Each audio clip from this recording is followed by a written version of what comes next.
This is quite a different video today, just doing some work, and I've just come to a beautiful place to contemplate life and what's going on in the world. I'll just see if I can give you a look here. So we've got lots of fear and uncertainty, and if we turn on the television we see almost looks like chaos around the world. But there are some things that seem to be filtering through a little bit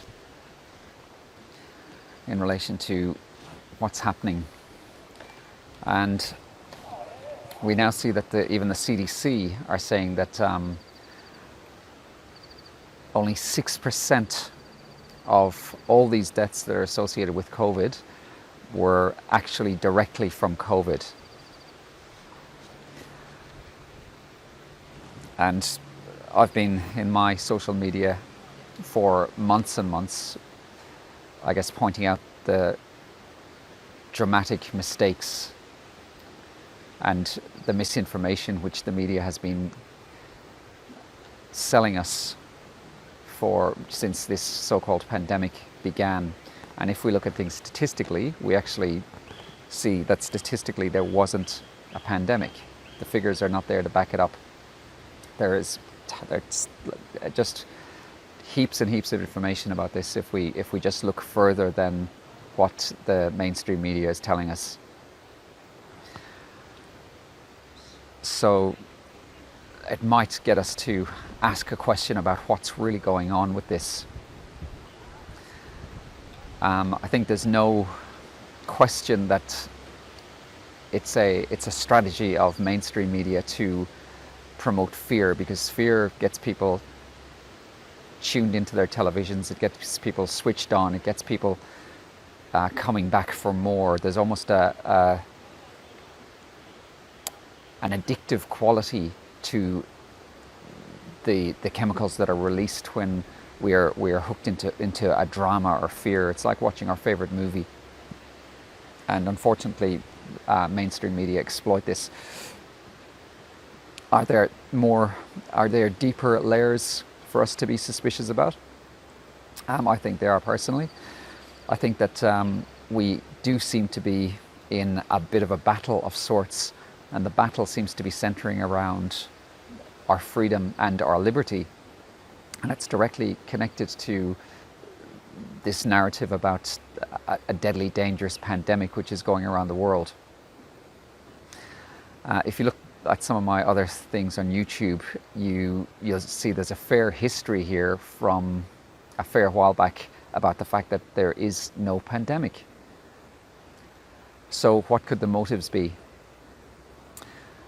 Countries everywhere, a lot of countries in Ireland and in Australia and in some places in America are doing all sorts of things like having lockdowns, and there seems to be a very strong theme of pushing medication. And one of the medications obviously is this is a vaccination that will supposedly save the world. And I feel it's fairly important to kind of step away from what I'm doing at the moment, which is, I guess, promoting the work that I do, and I guess add to promoting truth out there, and there's a lot of people doing that. When we think about a virus, we are told that viruses mutate. So how is it possible that we can have some kind of treatment for a virus which would have mutated by the time this thing is meant to come into existence? The second thing I want you to consider is, why do we have to test for a disease that is deadly? I want you to think about that for a second. Testing for a deadly disease.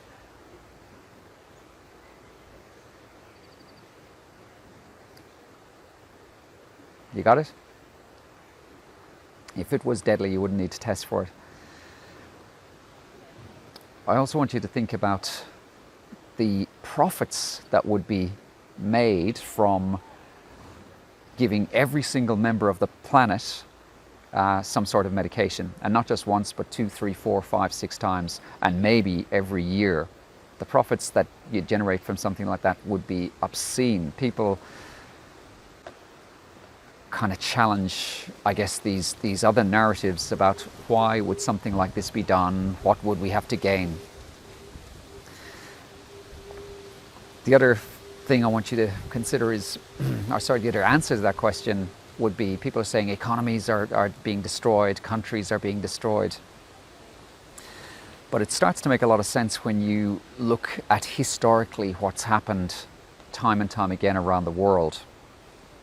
And not many people seem to realize, but the central banks all around the world are privately owned. And during the big housing crash, I actually lost a lot of money during that housing crash.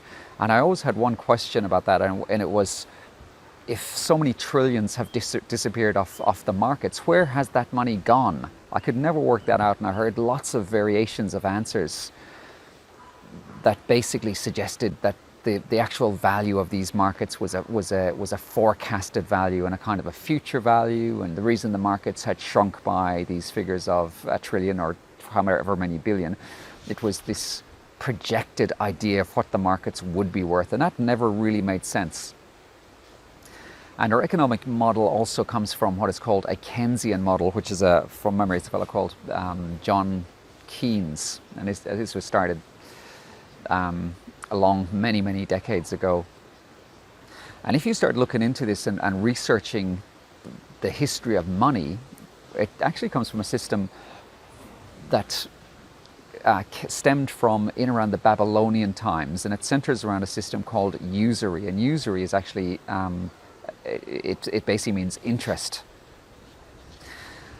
And in our current economic system, crashes are built into the system.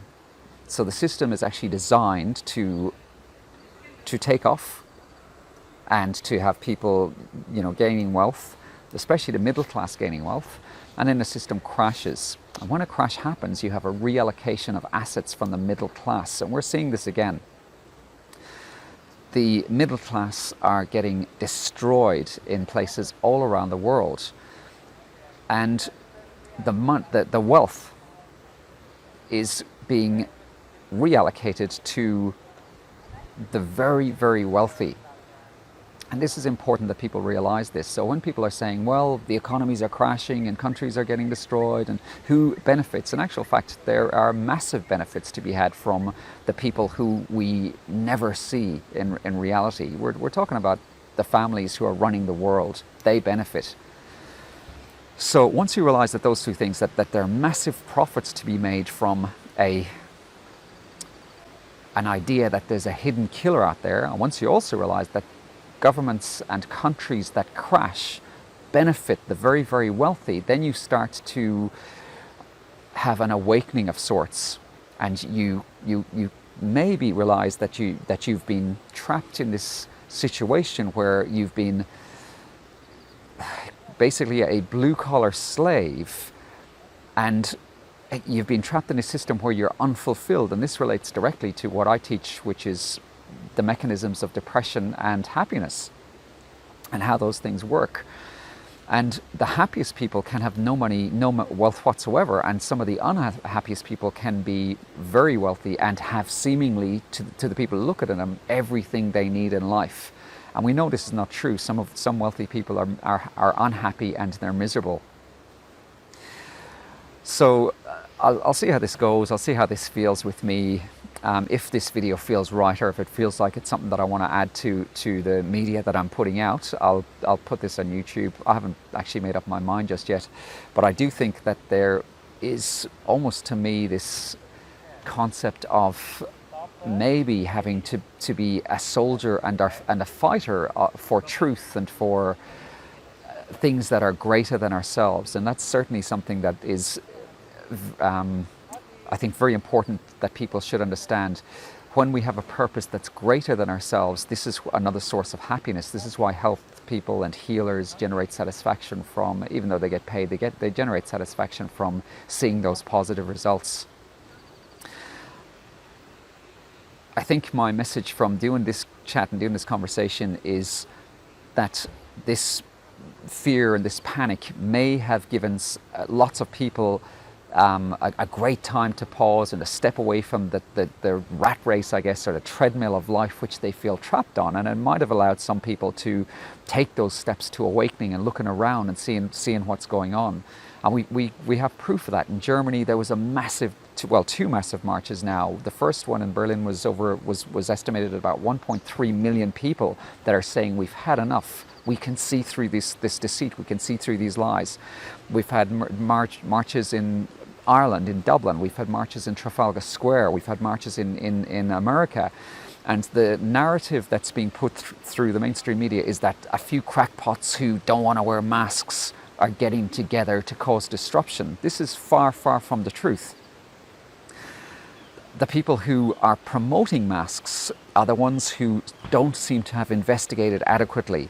And again, you look back through some of my videos and you'll see the science behind why there is no validity in wearing masks. You even have one of the great promoters in America, Fauci, talking about, I wear this mask as a symbol of solidarity. That's not science. The science is that masks are not shown in any way to prevent viruses, and they are a symbol, definitely psychologically, of being muzzled, of being shut up. And I, for one, does that say I'm anti-mask? Well, absolutely, I'm anti-mask. If I feel that we're being told information that's not accurate.